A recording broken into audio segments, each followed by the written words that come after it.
folks, coming up at Roland Martin Unfiltered for Friday, March 8th, 2019.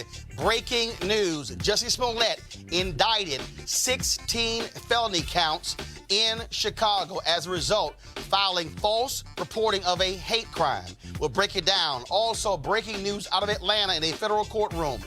Esteemed attorney Donald Watkins Sr. and his son, Donald Watkins Jr. The verdict just came in, found guilty on all counts of mail fraud, wire fraud. We'll have a breakdown of that case as well. Speaking of another case, Paul Manafort, talk about absolute white privilege. How in the hell can you defraud the federal government of millions of dollars, lie to prosecutors after you cut a deal and a federal judge gives you 47 months in prison? The same white federal judge who put former Congressman Jefferson of New Orleans in jail for 13 years and tried to put him on a chain gang.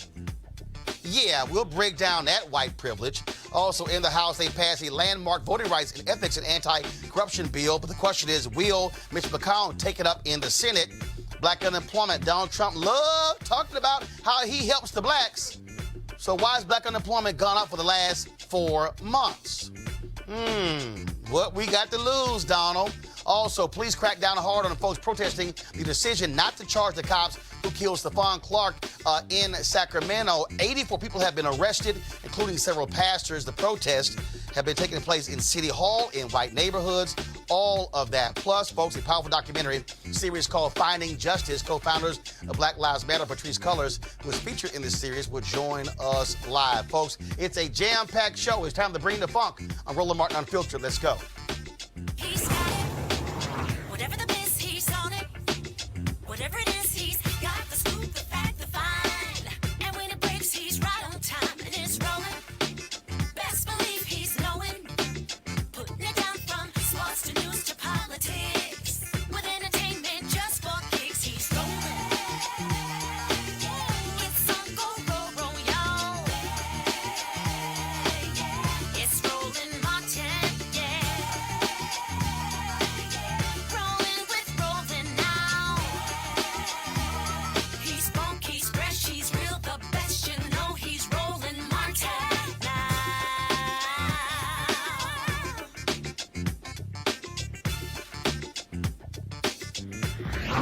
Martin. All right, folks, breaking news out of Chicago. Empire actor Jussie Smollett has been charged, first of all, indicted 16 felony counts by a Cook County grand jury. Again, those felony counts deal with reporting a false hate crime. Also, false report of offense, class 4 felonies.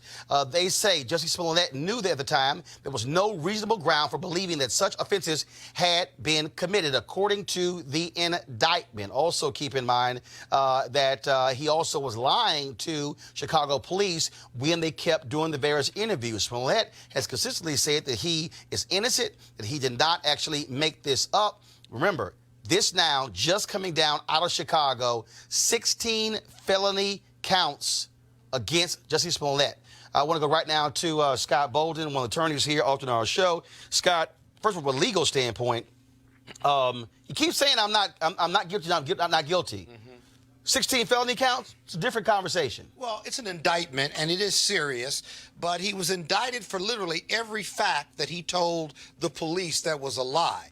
As I said on the show a few weeks ago, you know, there's one thing you don't do with the Chicago Police Department, any police department. You don't run, but you don't lie, and if you get caught lying to them, all right, then they're going to bring the hammer. Now, watch for their lawyers to challenge these 16 counts, because it really is, they break it down, each bad act, and they indict him for disorderly conduct, felony class 4, for each act, each statement he makes. And I'm not so sure that's legal under Illinois law. If it's just one ongoing action of facts, then they may be able to bring it back down to 1 or 2 counts. Fatima Gauss-Graves, President and CEO, National Women's Law Center.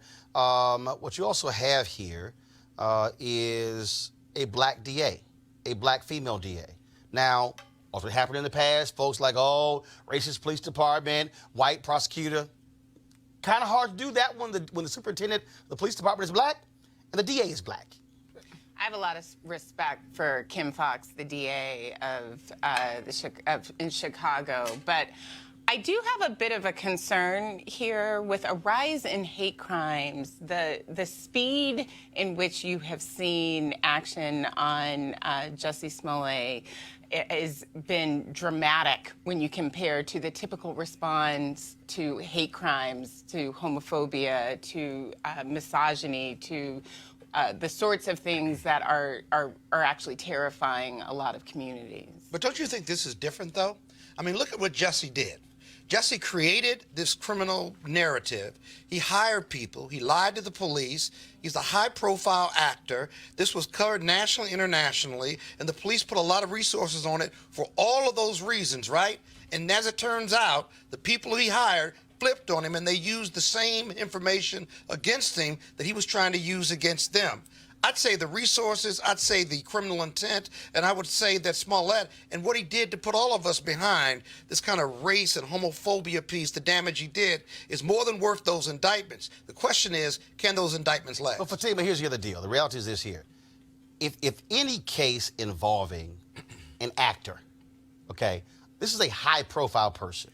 So this is not a traditional deal. So the level of attention the Chicago police put into it, also because you have the star. There's a question about that, whether they should have put that level of attention. I sort of celebrity. But here's the piece, though. Here's the piece, Joseph. Had they not done it, it would have been a whole different conversation. Whole different conversation. And so the reality is, people who are high profile, entertainers, sports figures, you're going to see a different type of law enforcement focus, especially where it took place.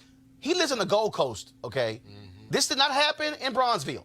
This did not happen on the West Side. Right. It happened in the Gold Coast. And look, I spent 6 years in Chicago. Joseph, they treat the Gold Coast a lot different, and it's called the Gold Coast for a reason. Absolutely. It's called the Gold Coast for a reason. They get more resources, they get more attention. And furthermore, you're talking about Chicago Police Department that is operating in the wake of the Laquan McDonald scandal, that is operating in the wake of having a secret cabal where they would take criminal suspects and torture them, actually. So Chicago had to really go all out on this one, and it just so turned out that it was not the right case to do that, or perhaps it was, depending on your perspective. Well, How in soon? a different city. You should have done it in a different city. How soon do you think we'll be hearing conversations about plea deal? Well, I think he's got to be arraigned on these charges. I think it's going to be next week.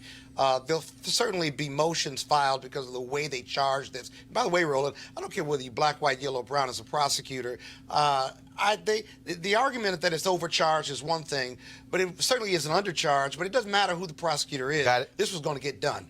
All right, let's talk about this second breaking news story, folks, out of Atlanta. Prominent attorney Donald Watkins Sr., his son Donald Watkins Jr., both found guilty in federal court on charges of wire fraud. All counts. Now, go to my iPad, Henry. This is AL.com. Donald Watkins, prominent attorney in Alabama, now living in Atlanta. Prominent family. Dad was a longtime president, Alabama State University. His brother, Dr. Levi Watkins, historic surgeon at Johns Hopkins University, and both of them in this trial took place over 3 weeks. They pretty much built athletes and others out of millions of dollars. Charles Barkley said they built him out of $6.15 million. Donald Watkins Sr. is 70. His son, Donald Watkins Jr., is 46. They both represented themselves during this trial, which included testimony from Condoleezza Rice, as well as Martin Luther King III. They were put on the stand because they had evidence, the feds did, showing that Watkins was telling people that these two were going to join his board of directors. They said, absolutely not true. There were other athletes involved in this where they took money from $1 million from several different athletes as well. And what they were basically saying is that Donald Watkins Sr. was telling people that he owned 50% of this company, Masada, when in fact, he didn't. The folks still owned it. He was simply managing their portion. Feds say he used this money, several $1 million, for personal expenses, such as alimony, to pay his taxes, gym workouts, billboards, things along those lines. And it's, of course, a stunning downfall for Donald Watkins Sr. because he made his bones in Alabama representing a major healthcare CEO. folks of course, legal circles knew very well about Donald Watkins. Folks, let me know if we have Roy Johnson from AL.com, who, of course, has been covering this as well. Again, I want to go to Fatima and Scott first. National Bar Association folks know Donald Watkins very well. To hear this prominent attorney, 70 years old, black attorney who a lot of black folks really looked up to, and of course he goes into the Alpha Hall of Shame now because he's an alpha. He's an alpha. Oh my goodness! But Scott, I don't know if you want to talk about that. No, I especially really with the person who took a million from your fraternity. Yeah, you want to be quiet. Cleaning ours up. So yeah, right. What So y'all Fatima, again, black lawyers certainly to see him go down. Yeah, no, it's a sad day to see this. It's also hard to think about the harm that was put on our community, our institutions. So you want to see some justice come from that, but it's a sad day. Yeah, just a really giant in all circles, an awesome lawyer who just happened to be African American. The reality is, though, they represented themselves, and as a former prosecutor, this is what we call an in and out case. The money going in, how's it coming out? What's your story? And by the way, how you living? What's your lifestyle and how you financing that lifestyle? It's a paper case. It can be boring to the jury, but not to the lawyers. And in the end, they put a piece of paper, those papers together to tell a story that the jury bought. All counts, by the way. I don't know what their defense was because I wasn't following it too closely. Their defense was essentially they had the right to use funds that they raised any way they wanted to. I was following this. When you looked at the emails, when you looked at the statements, when you looked at all of those things, they had no case. I mean, they had them flat out busted. Right. Because first, they suggested that they own this 50% of this company called Masada. The owners of the company said, no, we hired him to manage our 50%, not he owned the company. They had emails literally saying where he was saying that they were investing in his company. No, that wasn't happening. I mean, it was unbelievable where they were showing, and it was documentation where his girlfriend, $600,000 went to her. They had people who were staying at her place instead of staying at hotels. I mean, it was all kind of stuff. And really, what this showed, Joseph, is that here's a guy that one time was talking about buying the St. Louis Rams, buying a Major League Baseball team, who frankly had a house of cards that just fell, who was not the rich person he set him up to be. And it showed, he even ensnared Richard Arrington, who he represented, who testified Watkins could no longer get loans from the bank that he started. Arrington got loans from the bank for him, and he never paid it back, and the government gave Arrington immunity. He pulled in people who trusted him. Charles Barkley said, I didn't even read the documents. He was my friend. I absolutely trusted him. $6.15 million for Charles. It's a setback. I mean, as Fatima said, it's a setback for the community. It's a setback for the Watkins, certainly. And it's going to make people that much harder to trust a black attorney or a black sports agent. So the ripple effect is going to be significant here. But the other thing that I wanted to point out to your point, to Scott's point, is anytime, I used to cover courts, so anytime a client represents himself, the adage was they've got a fool for a client. That's a long time. And if they had them as dead to rights as Roland says they did, then certainly it probably would have been wise for them to have somebody else represent them, cop a plea, and do the best you can. Well, that's a good segue, because now what you got to look at, Roland, is the federal sentencing guidelines. Absolutely. Even if it's a state case, I think it's a federal case though. It's federal. It's a federal case, so you got the federal sentencing guidelines, right? The direct tie into the federal sentencing guidelines is beyond acceptance of responsibility. How much did you steal, right? And the witness's victim impact statement. Yep. And the amount of money that they're talking about these two individuals stole, the numbers in regard to the amounts of incarceration. Upwards of $10 million. Right. You could get into the 10 to 20 year sentencing range without upwardly or downwardly departing. Look for the judge to do that, and look for them to really make a case for why there should be some leniency, which I don't see how you do that. Well, the other quick thing to mention, if you're talking about sentencing guidelines, Scott, is look how this stacks up to the Manafort case. We've been talking about it a little bit more. You have a black attorney, significant, stole a huge amount of money. We already have 13 counts. Is he going to bring the hammer down and sentence to 20 years? Compare and contrast to what Paul Manafort is going to be facing. Certainly will. Fatima, go ahead. Well, I'm just thinking 1 second, about, I'm going to get the Manafort in a second. I actually think it also connects to the conversation we just had about Jussie Smollett, right? Manafort, we're talking about a threat to our democracy. We're talking about something that Hold on, I'm going to get to that one in a second. Let's finish Watkins. I'm going to get to that in a second. Let's finish Watkins. So for Watkins to be talking about 20 years by comparison, I mean, I think that this is why people do not have trust in the justice system altogether. And again, first of all, the sentencing will take place July 16th in the Watkins case. And so Donald Watkins Sr. is one who is, let's just say, he is very talkative. He certainly loves media, has his own blog. So I can't wait to hear what his reaction to this guilty decision is. All right, let's go to the epitome of white privilege. This, y'all got his photo, please? Y'all got the photo of the white man? Really? We'll go to it. Go pull up the photo. If y'all want to know white privilege, if you want to look at white privilege, forget the dictionary. The photo of Paul Manafort is absolutely, positively white privilege. Pull it up, folks. This right here, that's white privilege. You're talking about a person who lied to prosecutors after he cut a deal. A guy who took millions, did not report it, who did not pay taxes on the money, who fled numerous felonies, and a federal judge sentences him to 47 months in prison and talks about how he pretty much led exemplary life up until this point.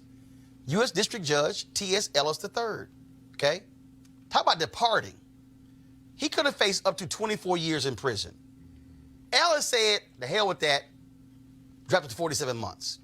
Reporters who were in the courtroom said Ellis, from the beginning, had disdain for the special prosecutor, okay? Disdain for the federal prosecutor. This is what he said. This man worked to keep arms flowing to the Angolan general there, okay?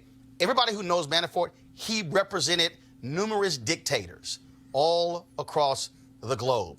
Also, bankroll the apartheid government in South Africa, the person we were just talking about. Manafort also worked with this so-called anti-communist freedom fighter, planted millions of landmines in peasant fields, resulting in 15,000 amputees. Now, again, tax evasion. I bet Wesley Snipes is going, damn, just 47 months? Rather than paying his fair share to help fund national defense and public health, well, guess what? Manafort kept his cash in Cyprus, wired it to his home, about more than $1 million in clothing. Talk about an absolute corrupt individual, 47 months. Now, let's talk about Crystal Mason. This is the woman, of course, talk about Crystal Mason, because here's what's interesting. All across social media yesterday, folks in the control room, chill, I got it. All the folks in social media, the moment Manafort was sentenced, Crystal Mason was trending on Twitter for hours yesterday. Black woman who accidentally voted gets sentenced to 5 years because she violated. 5 years. That's how nuts it is. People all across, black folks, white folks, talking about Crystal Mason. Senator Cory Booker, this is what he said on The Late Show with Stephen Colbert, reacting to the verdict. Because this news came out about Paul Manafort, and I'm really ticked off about this. One of my friends says that we have a criminal justice system that treats you better if you're rich and guilty than if you're poor and innocent. And there are people from neighborhoods like mine in America who get convictions for doing things that 2 of the last 3 presidents admitted to doing. We are a nation right now that churns into our criminal justice system the most vulnerable people. In our country, we prey upon the most vulnerable citizens in our nation. Poor folks, mentally ill folks, addicted folks, and overwhelmingly black and brown folks. Were you shocked that he only got 47 months? No, this criminal justice system can't surprise me anymore. Now, Booker's talking about Vincent Winslow, a black man, homeless, hungry, agreed to sell pot to a stranger, who turned out to be an undercover cop. He had 2 trials for nonviolent felonies, life in prison. We covered this story a lot. Khalif Browder, accused of stealing a backpack, accused, who never even went to trial. 3 years in Rikers Island. When he finally got out, committed suicide. 2 years of that was in solitary confinement. Talk about absolutely ridiculous. If you want to understand 2 criminal justice systems, this is it. For Paul Manafort to get 47 months in prison. I saw a tweet from Eric Holder, former Attorney General. He said it should have been 7 to 8. He said, as a former prosecutor, he said we should not be just throwing folks in jail for long terms. He said, but to go from 24 months to 47, he said it's absolutely crazy. Now, many African Americans have been talking about, again, the different sentences that are often given to African Americans who have committed crimes. Earlier, I told you about William Jefferson, the congressman from New Orleans. I spoke about him earlier, who they found $90,000 in cash in his freezer. The same judge threw him in jail for 13 years. And in fact, the original sentence actually was longer than that, and it was lowered upon appeal. Folks in Detroit right now are talking about former Mayor Kwame Kilpatrick, who got the maximum, 28 years for fraud and robbery. The gentleman who was his cohort in that, he got 21 years. Larry Langford, who was the mayor in Birmingham, county commissioner, also got thrown in prison for double-digit years as well. So going to our panel here, the question we have to deal with is, and it's also just amazing to see how all of a sudden white folks have just realized after Manafort Joseph gets 47 months, oh my God, this just isn't fair about this system. This system, oh my God, this system is screwed up. And black folks like, How did this hashtag, happen? we tried to tell you. We've been trying to tell you for years and years and years. Well, I mean, obviously, this is the most blatant example, and it's only one of many examples that people can point to. This is the one that white America mostly, for the most part, was paying attention to because you had a guy who was accused of cohorting with Donald Trump, was accused of consorting with dictators and so forth. But and no collusion. No collusion. I mean, but the collusion was not a factor in this case. It Tax wasn't a evasion factor for at all. 10 years. Tax evasion for 10 Right. years. I mean, we're not even talking about what you know, the initial fraud case that we're talking about, where you're defrauding professional athletes for a short period of time with still a grand amount of money. Both are scoundrels. Both deserve to be punished. Why is one not being punished as harshly as the other? But guys, let's be real clear now. I'm on board with the injustices and the inequities, right? But let's punctuate it with something. Every case is different. Every court is different. You got state court, federal court, you got different judges. It's not one judge, if you will, which is why we got the federal sentencing guidelines. It's not one judge who is making these determinations. So, you know, from a legal standpoint, we have to be careful about that. The injustices still exist. Remember one thing about the Manafort case, though, that I thought was powerful and telling. The government agreed to take no position on his sentencing despite the sentencing guidelines. So the prosecutors didn't stand up and own and tell the judge what amount of time they were asking for, which is usually unheard of unless there's a deal cut between both sides. They cut that deal, and with Ellis, who's a Reagan appointee, I've appeared before Ellis a handful of times over my legal career, as well as Amy Berman Jackson, that he's going to face next week, and they're two very different judges. But at the beginning, when he talked about no collusion, as a conservative and a Republican, that was a lead-in to how he felt about the case. And remember, 6 months ago, a year ago, he hated this case. Yeah. He blasted the prosecutors in preliminary motions right. about it, saying they really wanted Trump, but not him. He's free to say that, but that gave you a roadmap on where his head was, which is why the government should have stood up and said, we want 24 years, whatever it's called for under the federal sentencing guidelines. I got Teresa Lundy, founder of TML Communications via Skype.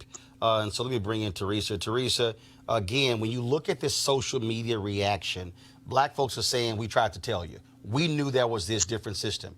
And you have Rudy Giuliani, hey, what's the big deal? It's white-collar crime. This is the fundamental problem that we keep seeing in this system. Guys like Manafort, oh, it's white-collar crime. It's no big deal. It's tax evasion. You know, yeah, he lied. But those are all BS excuses. Absolutely. So, again, the epidemic of what's going on right now is the same thing that's been going on in America for thousands of years, well, hundreds of years. And so when we look at what absolute justice actually is supposed to look like, I think we need to start looking at what the sentencing guidelines are looking like for those in the judicial court system.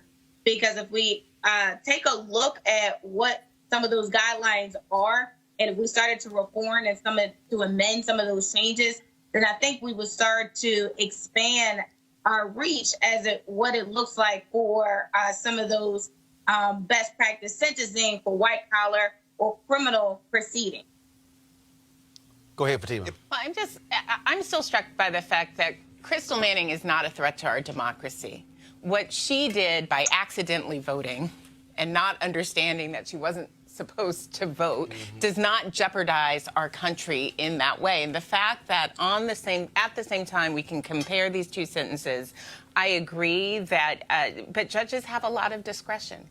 And but the federal sentencing guidelines were supposed to bring some uniformity to some of these sentences. But I think it's highlighting the fact that you can depart, There you and go. that happens. And the privilege of being able to get that sort of departure when many other people do not get that sort of departure, I think is worth having a broader conversation. And it is tied to the type of crime and the type of person.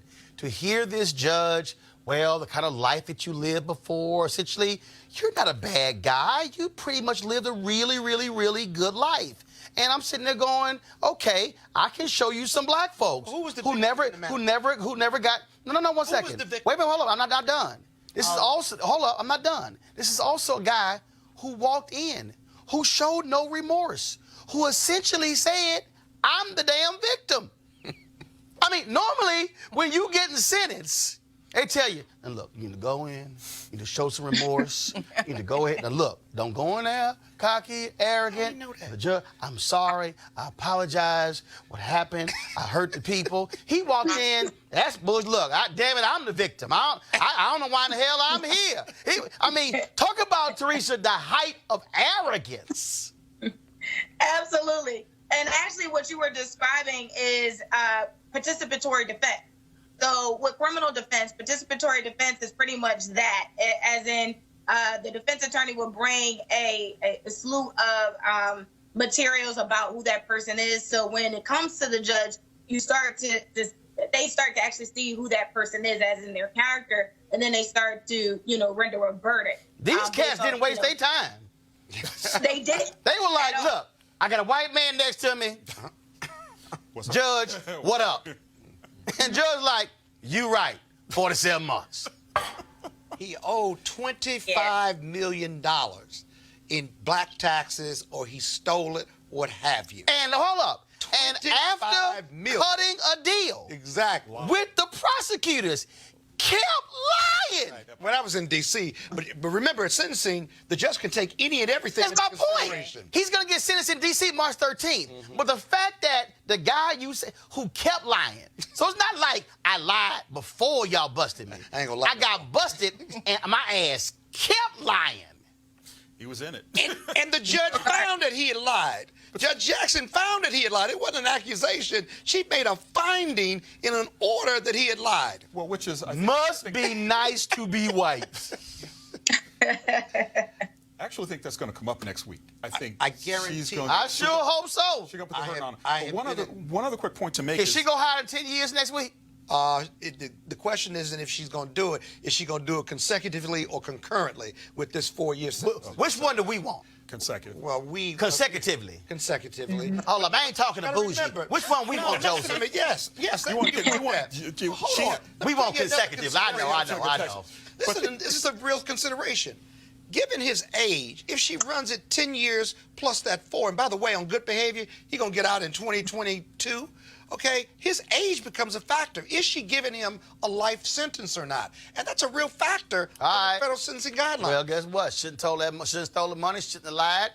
You shouldn't have represented all them. Have you no sympathy? No, none. Have you no none. decency? None. To put a man in Nope, jail nope. for the rest I'm of his sounding life? just like white people.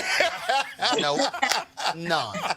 To the listening public, none. I'm just being difficult None. here. I want him to None. get as long as possible. There's a moment you want to be white. This is the moment. No sympathy. Going to a break. I'll be back on the field in just a moment. None. That ain't right.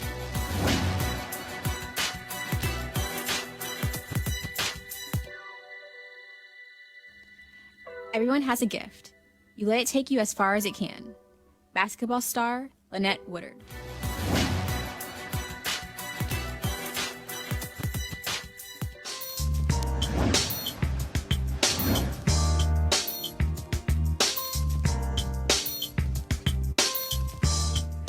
All right, folks. HBCU giving Day, our school is Lemoyne Owen College. They're located in Memphis, Tennessee, founded in 1968. Shout out to Lemoyne. I got a honorary degree from Lemoyne. I spoke at their commencement. Notable graduates include W.W. Harrington, Benjamin Hooks, Marion Berry, Gilbert E. Patterson, Larry Miller, and others. To support Lemoyne Owen, please go to loc.edu, loc.edu. All right, folks, calling all HBCU alumni, students, and leaders. Enter the Ford Motor Company HBCU Mobility Challenge and win $25,000 for your school.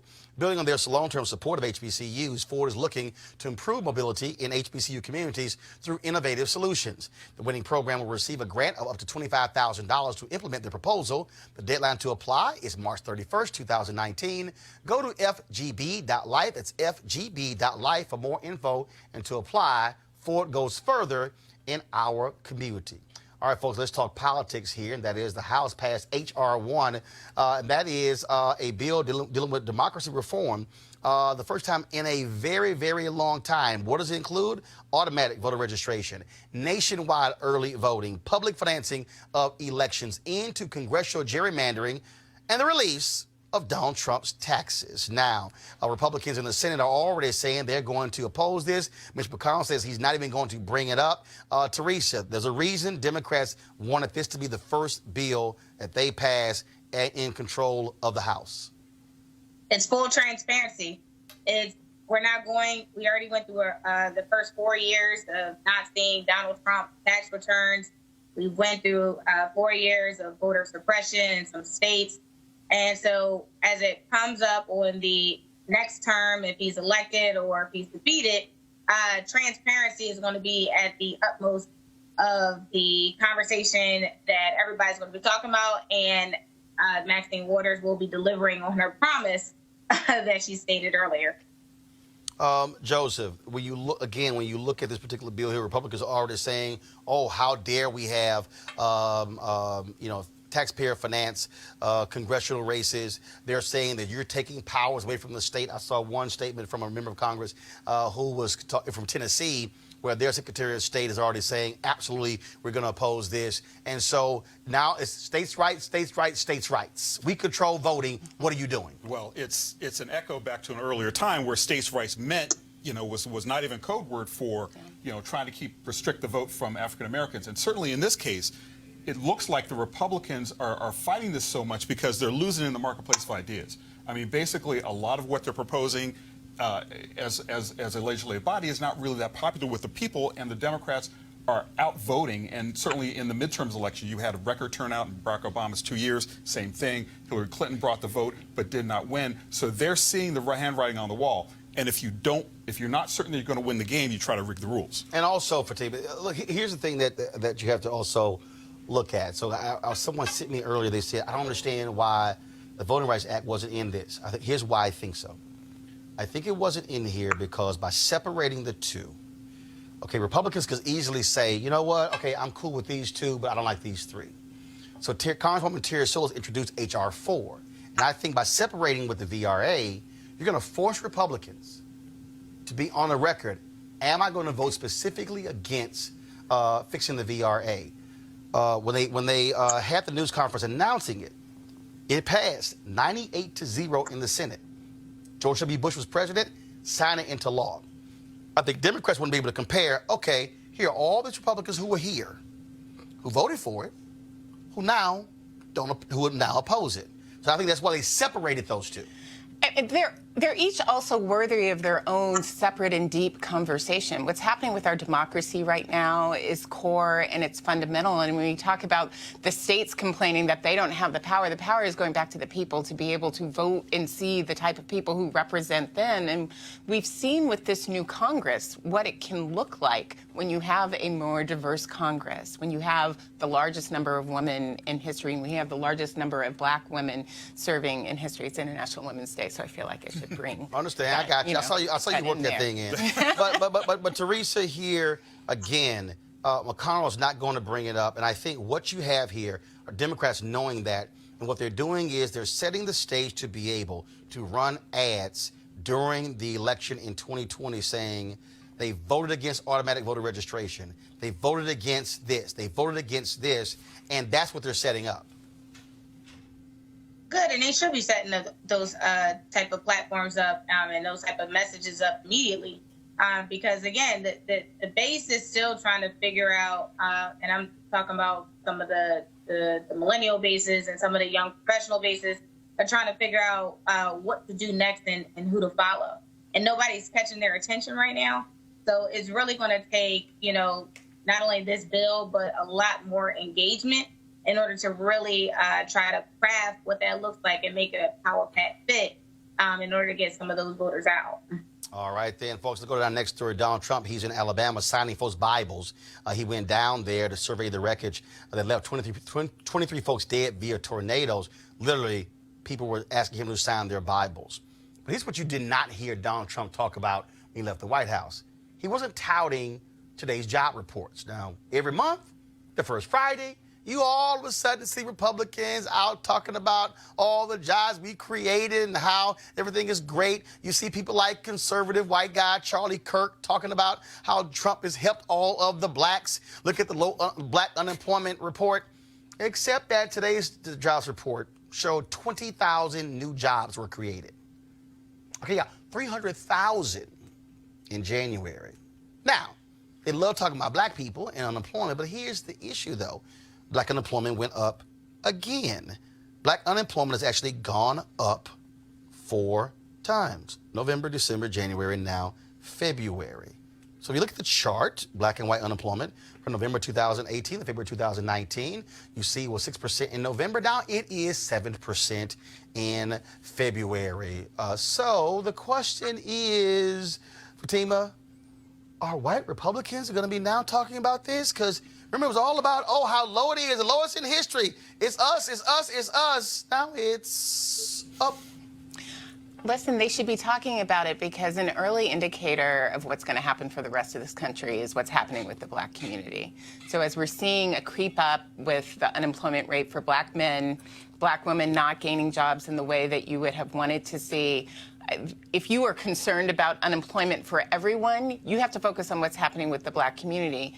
The other thing is, I understand there has been this rejoicing of black unemployment by them, but we have never seen black unemployment below 4%. Yes. So there has always been a giant disparity that has gone unaddressed. And that's what they do not want to talk about, and it's no shock because then you actually have to address something specifically that deals with black people. So, but I'm just still going to wait for the Donald Trump tweet of how he's helped the blacks.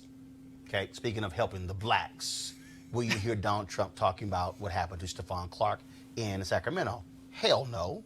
Of course, 2 officers, the DA there decided they were not going to file charges against those 2 cops. Ever since, folks, that decision came down over the weekend. Ever since, you've had massive protests all across Sacramento in white neighborhoods and city council. This was last night in the Sacramento City Council where things got a little heated with black protesters. But here's the deal. But watch how the cops also treat them. Roll, please. Roll, please.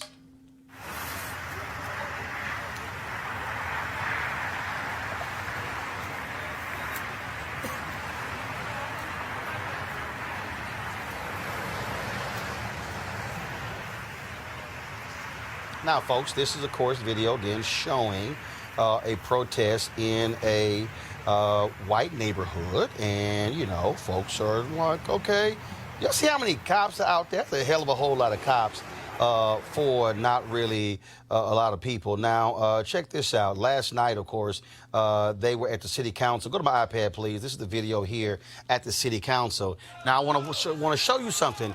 Now, I want you to watch. He's black. Watch the cops respond, but watch how they back off when the people who are not black come around him. Do you see how it changes? Now, I have never seen white cops not jump in and snatch folks and arrest them, Joseph, but they would have had to go through white and Asian protectors.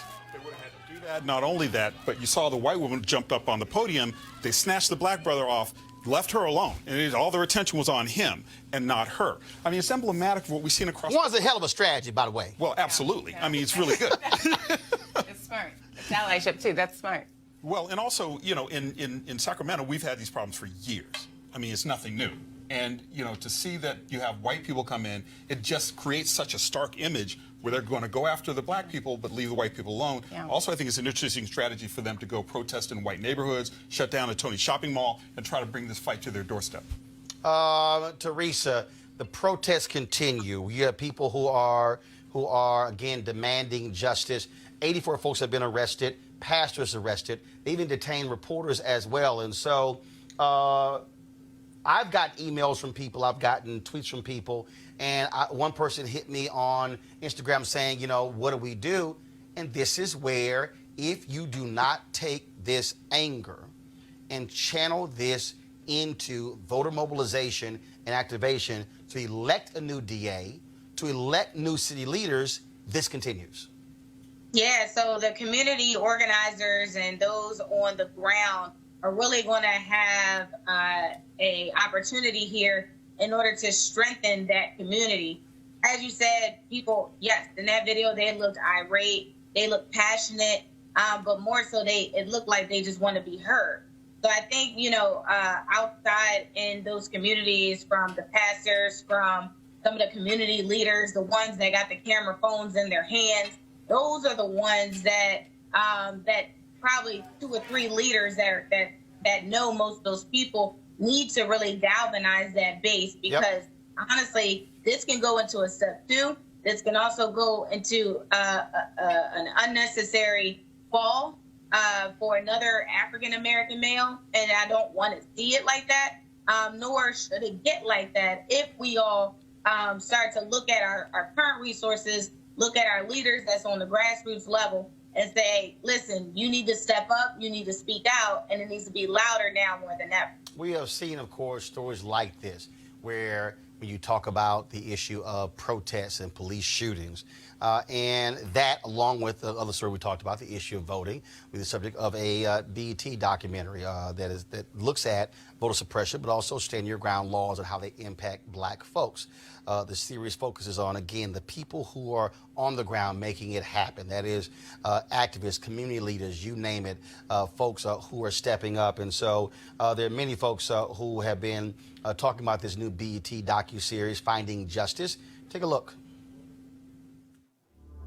Being a person of color in this country, coming out of the womb, you are birthed into a hostile environment. A 5-year-old girl being handcuffed. But you're not black. Remember, we only kill black people. The world has been taught to fear and hate the black man. The advances this country has made is because black people have been willing to die and sacrifice for it. That's how this country was built. They trying to put us back in bondage. Being black is not a crime. Activism is the portal for actually creating change. Where children suffer from lead poisoning. The federal government is using people's tax dollars to poison our children and community. We got to go to the polls and vote like we never voted before. Growing allegations of voter suppression. Are you removing black voters just to win this election? I'm out here fighting for voting rights in 2018. Why is it okay for you to use your fear as an excuse for murder? So if racism is the gunpowder, then stand your ground is the match. Thousands gathering from all over to fight the school-to-prison pipeline. School is setting you up for the system of jails and prisons. It is our duty to fight for freedom. It is our duty to win. I lost years for nothing. Cash bail ends up putting legally innocent people in cages. What's happening with police brutality in Minneapolis is happening across the country. We deserve justice. Our lives matter too. Every day we wake up, black folks should be fighting for the freedom of black people. We become remarkable when we fight for justice. I'm past pissed off. I'm in action mode right now. All right, folks, one of the co-founders of Black Lives Matter is Patrisse Cullors. She joins us right now. Patrisse, how you doing? Good, thanks for having me. So BT is doing this. It's going to be over 6 nights, and it's laying out, obviously, what we've had to deal with and how we're trying to address it. But the issue still goes the next step. One of the things that I always talk about is that What we don't do when we talk about Dr. King, the civil rights movement, they were always about the march or the event, but they also said, what are we going to do on Monday and Tuesday and Wednesday? That's why I love this docuseries, actually. And I'm both a subject in the docuseries and also a consulting producer, and work closely with Dream Hampton, who's executive producer on this, or one of the executive producers, to have a conversation that wasn't just about what Black people are dealing with, the trauma that we face, the impact that systems have on us, but also we wanted to talk about the people who are at the center of changing that. And we wanted people to see how organizers every single day are not just protesting, not just on social media, but developing entire campaigns that are transforming local government, national government, and statewide government. And the piece that when I travel around this country, I mean, literally, I've been hearing from people in Sacramento. They've been saying, you know, Roland, we need you to come here. And I go, no, you don't. and I told them, I said, no, you don't. I said, I'm not saying I don't care. I said, but this is where you live there. I just got back from Atlanta. You know, I had my school choice town hall there. And I said, people, you live in Atlanta. I said, yes, we had it here. I said, but you have to care about the education of your kids here and not wait for a high-profile person, a celebrity, to come in to bring you together and say, here's the plan, now go forth. That's exactly right. When we started Black Lives Matter almost 5.5 years ago, 6 years ago, we weren't celebrity activists. No one knew our names, but we knew that there was a problem, and we knew we needed to amplify the issue and show people that there's something we could do about it. I appreciate that your response is, no, you don't need me, because we don't need messiahs. We need collective action. What's happening in Sacramento, I'm so grateful for both the local chapter, BLM Sacramento, but also all the other organizations and just regular people who are saying enough is enough. We're not going to allow Sacramento to be this sleepy town. You know, Sacramento is like the Midwest of California. We are going to, you know, challenge and push the local government. And the fact that it's been a year later and they're still protesting and they're still showing up. And honestly, they've been on the front lines of challenging that DA for a very long time. So the next step, as you were saying earlier, is to get her out. She needs to know that she could be voted out. Fatima, Joseph, question? Yeah, I'd like to know what you think the next step is going to look like in Sacramento. Are we talking like voter registration drives? Is it, you know, continued protests? What does it look like on the ground, do you think? We need all of it. I think we need continued protest, especially like towns like Sacramento that are not used to people, you know, showing up and going to city council meetings and turning up. So we need that activation. That's very important. We also need to have a long-term vision around getting a progressive DA that can hold space at local government and can change the way Sacramento is relating to police violence, is relating to crime and the community, is relating to bail. So the issue around the DA is huge. The local chapter there has also done a lot of work around challenging the sheriff and the sheriff's department, who's incredibly racist. The jail system there has been terrible to Black and brown people. So there's a lot of work around the criminal justice system that is going to continue under the leadership of many organizations. Well, hi, Patrice. I was just going to say, I mean, so it is local activation and local activism that's so inspiring, but Sacramento reminds you of so many cities around this country. And so the ability with this documentary to tell the story that it's Sacramento, but it's not Sacramento just on its own, seems to me to be so powerful. That connecting it again, as you guys have done so beautifully with Black Lives Matter. Yeah, and what you all are going to notice in this docuseries is we try to really look at the different intersections of Black poverty in particular. So we're not just talking about police violence. What you'll end up seeing is, you know, there's a whole episode on toxic cities and lead in our communities. There's an episode on the school to prison pipeline. So young people and what they're doing to challenge, you know, policing in their schools and over policing.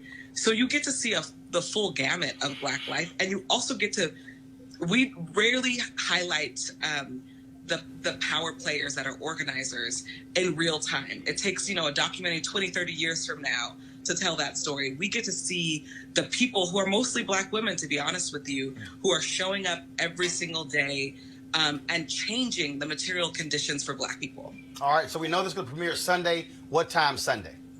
7 p.m. Eastern time. 8 p.m. Eastern time. 8 p.m. Eastern on BET. Patrice Cullors, we certainly appreciate it. Thanks so much. Thank you. All right, folks. Today we saw this video of an Arkansas state lawmaker who let her colleagues have it over the issue of stand your ground. This was a committee hearing, and Stephanie Flowers, state senator in Arkansas, she spoke for a whole bunch of Black folks. Press play. And it doesn't take much to look on the local news every night and see how many Black kids, Black boys, Black men are being killed with these stand your ground defenses that these people raise. Then they get off. So I take issue with that. I'm the only person here of color, okay? I am a mother, too. And I have a son. And I care as much for my son as y'all care for y'all's. But my son doesn't walk the same path as yours does. So this debate deserves more time. I'm in Pine Bluff. We have killings regularly down there. That for a long time since I've been back here in Arkansas, I have feared for my son's life. Now he's 27, he's out of Arkansas. And I thank God he is. When you're bringing up crap like this, it offends me. And then to limit the debate too, this is crazy. You don't have to worry about your children, Will. I worry about my son. And I worry about other little Black boys and girls. And people coming into my neighborhood, into my city, saying they got open carry rights, walking down in front of my doggone office in front of the courthouse. That's a bully. Do I have a right to stand my ground with some crazy-ass person walking around with a doggone gun? I don't know what the hell he intends to do. But I know I am scared. I feel threatened. Just like some of y'all walking around here up in the legislature with these damn guns. That, what's his name, Garner came in here, walking around here with a damn gun under his coat. You can see the damn print. Senator, you need to stop. No, I don't. Yes, you do. No, I don't. What the hell are you gonna do? Shoot me? Senator. Senator shit. What the hell? I'm telling you, this deserves more attention. You want to come up here with all these little NRA bills and bills that Alec have and all that stuff. I'm talking about my son's life. And I'm talking about the lives of other Black kids.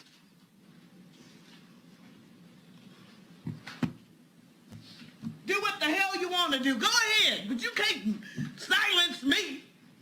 You got your damn silence gun out the damn chamber today, but you are not going to silence me.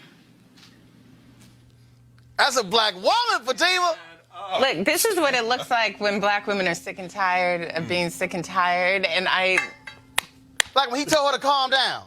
Listen, she was naming names. She was not about to calm down. And you felt her pain as a Black mother, as a Black woman. And why is she the only Black woman? I don't know how large that body is, but why is she the only Black woman there? And that tells you everything. Joseph, it failed the committee 4-3. The sponsor said he's going to bring it back up. But she let him have it. Oh, absolutely, with both barrels, to torture the analogy, and deservedly so. I mean, these open carry laws are sweeping across the Southeast. They're sweeping across the United States by extension, and it is jeopardizing not only Black people, but white people as well. It's crazy. And look, Teresa, we know in states where they have Teresa, we know in states where they have stand your ground, more folks are being killed. And so these bills are literally encouraging people to fire away. One, Senator Flowers was spot on. I wish that there were more elected officials like her today in every municipal and every federal office, possibly at a younger age, but I think I'm pushing the mark right now. But yeah, she was totally right with the open carry laws. And I think a lot of times, you know, when we talk about these laws, we're not necessarily, we're talking about the protection, but we're not talking about what it makes us feel as African Americans. And as African Americans, yes, we might not show because we are strong, but we might not show fear. But yes, we do feel fear. We feel the same fear when police are, you know, just walking up to the car and they're asking us for license and registration. We got to make sure we move slowly to the glove compartment. So there's a lot of areas of aspects of reform that absolutely need to happen. But Senator Flowers was spot on with her passion, with her love for her county, but also the love for her son. And I think, you know, sitting in that position, I think legislators actually have that thought process of, you know, I'm making all these changes, you bringing all these bills to my table, but what are we actually doing to protect my people that I sit here and I am partially representing as a Black woman? Last point here. If you don't understand why Black representation matters, that is Exhibit A. It all ties in together. I mean, piece by piece, you have to vote. You have to vote to make a difference, to get federal judges out. You have to vote to make a difference, to get more legislatures like her in. And you have to vote in order to get police and district attorneys, you know, to understand what's really going on in the community. Absolutely. All right then, folks. First of all, if you want to support Roland Martin Unfiltered, do so by going to RolandMartinUnfiltered.com, joining our Bring the Funk fan club. Every dollar that you give goes to support this show, for us to be able to cover the stories that we do. Shout out, of course, to thank you, Joseph, Fatima, Teresa, but also Scott Bolden, who are here. Look, we have conversations that other folks do not have, of course, in our own unique way as well. And so, again, RolandMartinUnfiltered.com, and so certainly support what we do right now. Of course, we always end the show every Friday showing you, of course, all the folks who are donors to our show. Also, Friendship Public Schools. I'm going to see y'all for your Teacher of the Year event tomorrow, 7 p.m. Eastern. We're going to be live streaming it. This is the 6th consecutive year I've hosted their event, where they put on the big gala here in D.C. Friendship Public Charter Schools is the largest Black-run charter network in the country. And they have a major event for their Teacher of the Year event where they celebrate them. And we'll be live streaming that this weekend. So I shall see you guys on Monday. Here, of course, are our donors. I thank you so much for giving to make this show possible. More of you need to be giving. Cash App, Square, PayPal, doesn't matter. $5, $50, $100 does not matter. We want folks that people have given monthly. Some people give once a year to make this possible. Because, again, we've got to fund our freedom to control our narrative. Holla!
You want to check out Roland Martin Unfiltered?